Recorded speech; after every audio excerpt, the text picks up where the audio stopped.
Chapter 14. Cleansing the leper. Yahweh spoke to Moses, saying, This shall be the law of the leper in the day of his cleansing. He shall be brought to the priest, and the priest shall go forth out of the camp. The priest shall examine him, and behold, if the plague of leprosy is healed in the leper, then the priest shall command them to take for him who is to be cleansed 2 living clean birds, and cedar wood, and scarlet, and hyssop. The priest shall command them to kill one of the birds in an earthen vessel over running water. As for the living bird, he shall take it, and the cedar wood, and the scarlet, and the hyssop, and shall dip them and the living bird in the blood of the bird that was killed over the running water.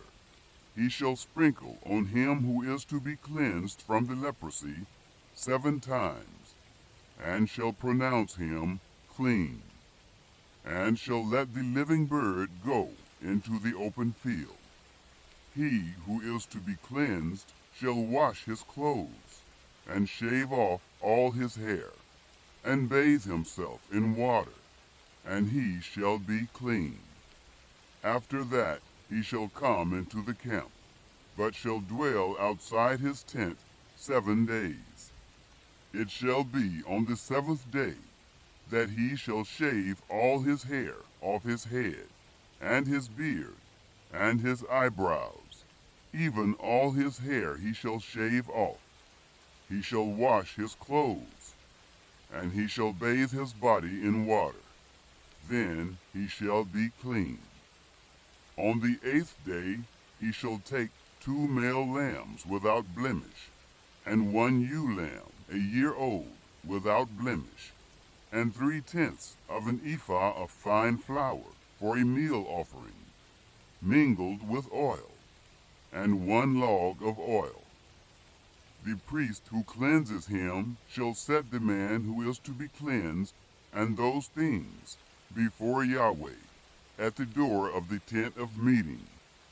The priest shall take 1 of the male lambs and offer him for a trespass offering with the log of oil, and wave them for a wave offering before Yahweh. He shall kill the male lamb in the place where they kill the sin offering and the burnt offering, in the place of the sanctuary. For as the sin offering is the priest's, so is the trespass offering. It is most holy.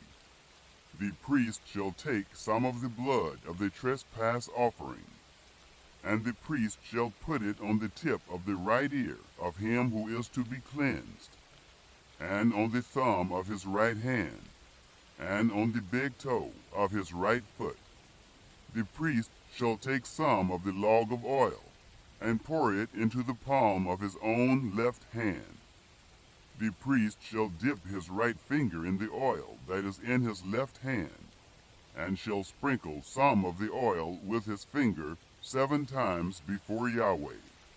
The priest shall put some of the rest of the oil that is in his hand on the tip of the right ear of him who is to be cleansed, and on the thumb of his right hand, and on the big toe of his right foot, upon the blood of the trespass offering. The rest of the oil that is in the priest's hand he shall put on the head of him who is to be cleansed, and the priest shall make atonement for him before Yahweh. The priest shall offer the sin offering, and make atonement for him who is to be cleansed, because of his uncleanness. And afterward he shall kill the burnt offering, and the priest shall offer the burnt offering and the meal offering on the altar. The priest shall make atonement for him, and he shall be clean.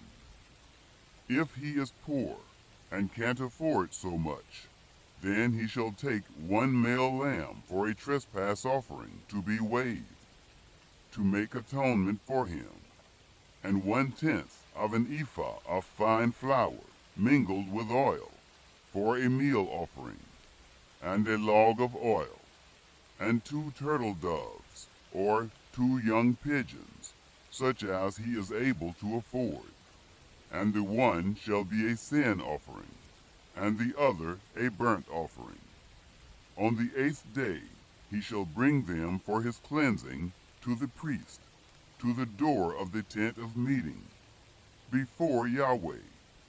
The priest shall take the lamb of the trespass offering, and the log of oil, and the priest shall wave them for a wave offering before Yahweh.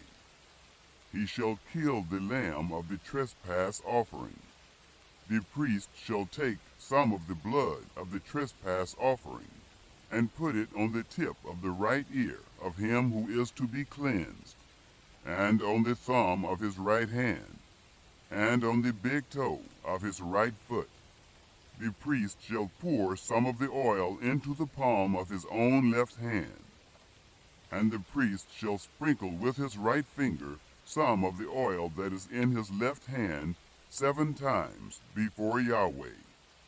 Then the priest shall put some of the oil that is in his hand on the tip of the right ear of him who is to be cleansed, and on the thumb of his right hand, and on the big toe of his right foot, on the place of the blood of the trespass offering. The rest of the oil that is in the priest's hand he shall put on the head of him who is to be cleansed, to make atonement for him before Yahweh.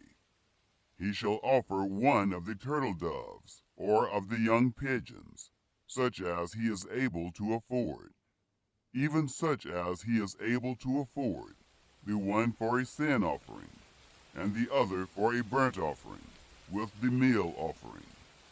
The priest shall make atonement for him who is to be cleansed before Yahweh. This is the law for him in whom is the plague of leprosy, who is not able to afford the sacrifice for his cleansing. Signs of home contamination. Yahweh spoke to Moses and to Aaron, saying, When you have come into the land of Canaan, which I give to you for a possession, and I put a spreading mildew in a house in the land of your possession, then he who owns the house shall come and tell the priest, saying, There seems to me to be some sort of plague in the house. The priest shall command that they empty the house before the priest goes in to examine the plague, that all that is in the house not be made unclean. And afterward the priest shall go in to inspect the house. He shall examine the plague, and behold, if the plague is in the walls of the house with hollow streaks, greenish or reddish, and it appears to be deeper than the wall, then the priest shall go out of the house to the door of the house, and shut up the house 7 days. The priest shall come again on the 7th day, and look. If the plague has spread in the walls of the house, then the priest shall command that they take out the stones in which is the plague, and cast them into an unclean place outside of the city. And he shall cause the inside of the house to be scraped all over, and they shall pour out the mortar that they scraped off outside of the city into an unclean place. They shall take other stones and put them in the place of those stones, and he shall take other mortar and shall plaster the house. If the plague comes again and breaks out in the house, after he has taken out the stones, and after he has scraped the house, and after it was plastered, then the priest shall come in and look. And behold, if the plague has spread in the house, it is a destructive mildew in the house. It is unclean. He shall break down the house, its stones, and its timber, and all the house's mortar. He shall carry them out of the city into an unclean place. Moreover, he who goes into the house while it is shut up shall be unclean until the evening. He who lies down in the house shall wash his clothes, and he who eats in the house shall wash his clothes. Cleansing a home. If the priest shall come in and examine it, and behold, the plague hasn't spread in the house after the house was plastered, then the priest shall pronounce the house clean, because the plague is healed. To cleanse the house he shall take 2 birds, and cedar wood, and scarlet, and hyssop. He shall kill one of the birds in an earthen vessel over running water. He shall take the cedar wood, and the hyssop, and the scarlet, and the living bird, and dip them in the blood of the slain bird, and in the running water, and sprinkle the house 7 times. He shall cleanse the house with the blood of the bird, and with the running water, with the living bird, with the cedar wood, with the hyssop, and with the scarlet. But he shall let the living bird go out of the city into the open field. So shall he make atonement for the house, and it shall be clean. This is the law for any plague of leprosy, and for an itch, and for the destructive mildew of a garment, and for a house, and for a rising, and for a scab, and for a bright spot, to teach when it is unclean and when it is clean. This is the law of leprosy.